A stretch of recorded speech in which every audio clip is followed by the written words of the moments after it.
I love distillery operations, and it was in Kentucky.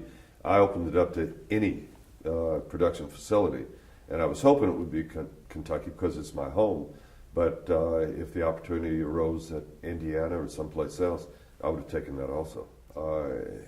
I knew most of the people in marketing, or a lot of them anyway, and sales in New York, and they knew, they got to know. I think they tried to avoid me whenever possible because they knew if I was in New York, or if they were in Kentucky, or any phone conversation, no matter what generating a conversation, they knew somewhere in the beginning, end, or middle of that conversation they were going to hear, when you going to get rid of this blend of whiskey with our name on the bottle.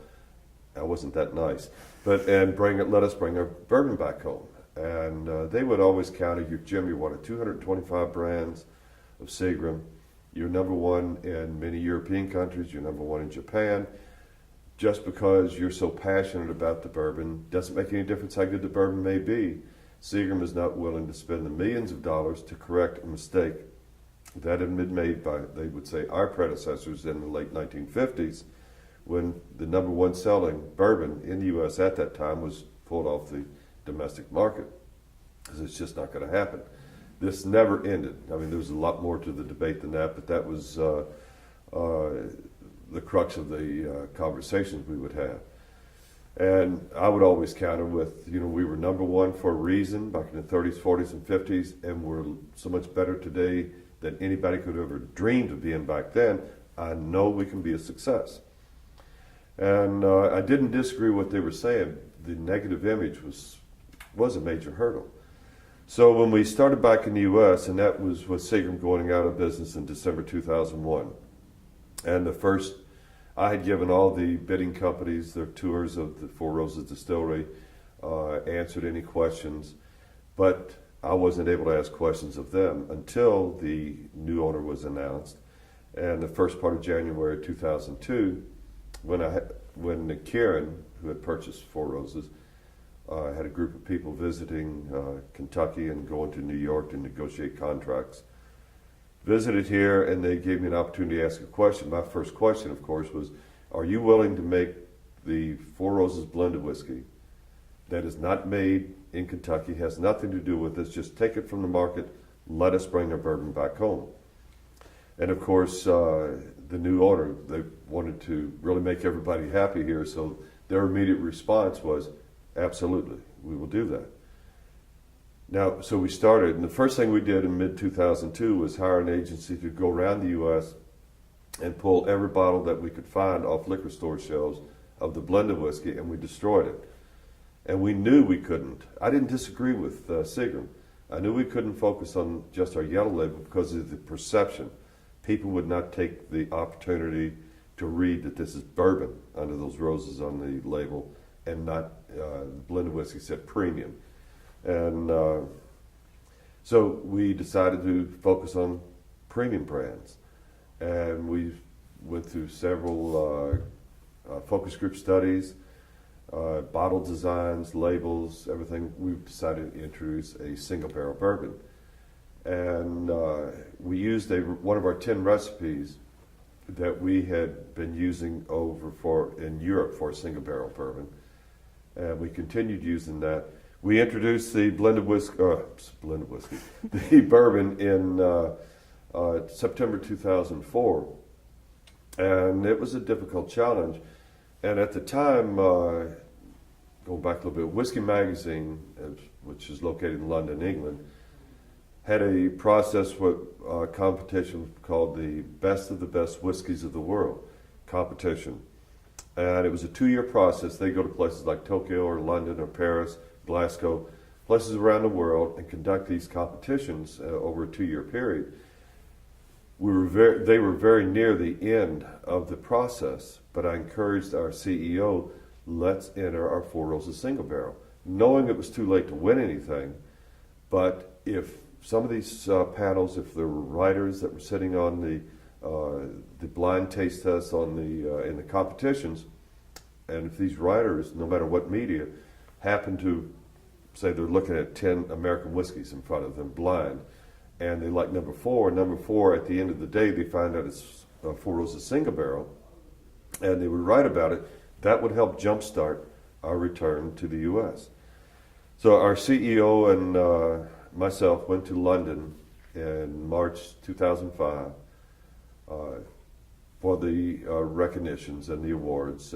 All distilleries were represented, and even though we felt like it was maybe too late in entering the competition to win anything, we didn't want to not be present.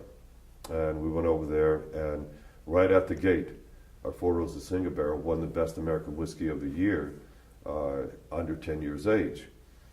And that helped jumpstart because there was several media. And a little bit later that year, we entered one of the largest tasting competitions in Kentucky, a Taste of the Bluegrass, held at Keeneland Racetrack in Lexington.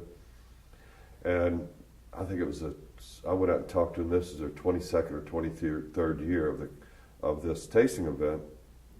And we decided, well, we have a reason to get in it now. We have single barrel. We also have our yellow label bourbon. We're just not putting any focus on that. So we took our single barrel out there. We made a cocktail, and I'd come up with the idea.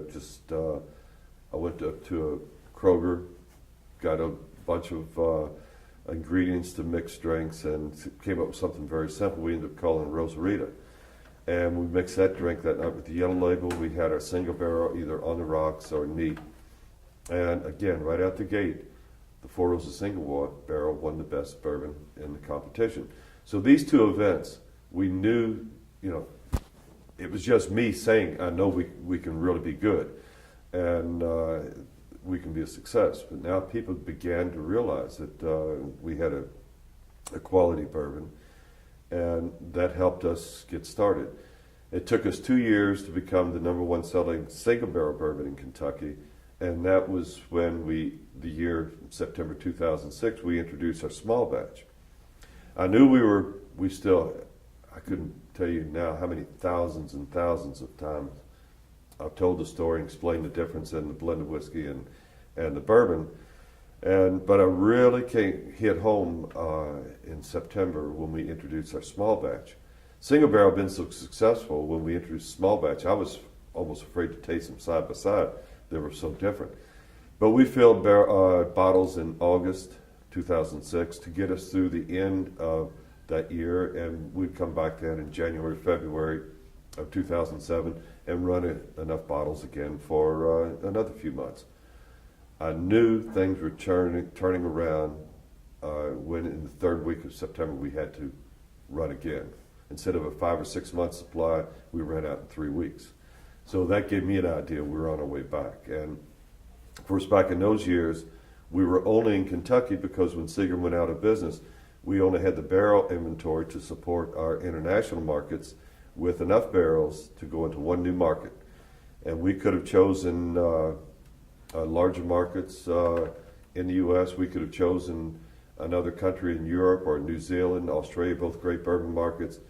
But Kieran had agreed to let's come back to the United States. So we had the barrels to go. We could have gone into any state. And we came into Kentucky not because it was our home. That was a little bit of the reason. But Kentucky is the most competitive bourbon market in the world. We wanted to see how we would stand up against the competition in Kentucky, because to be a success in California, New York, or anywhere in between, we first had to be a success in Kentucky. And by 2006, when our single barrel had become the number one selling single barrel and our small batch was an immediate success, that I could prove we were right, we could be a success in the U.S. We were growing inventories all along with plans to roll out in the U.S.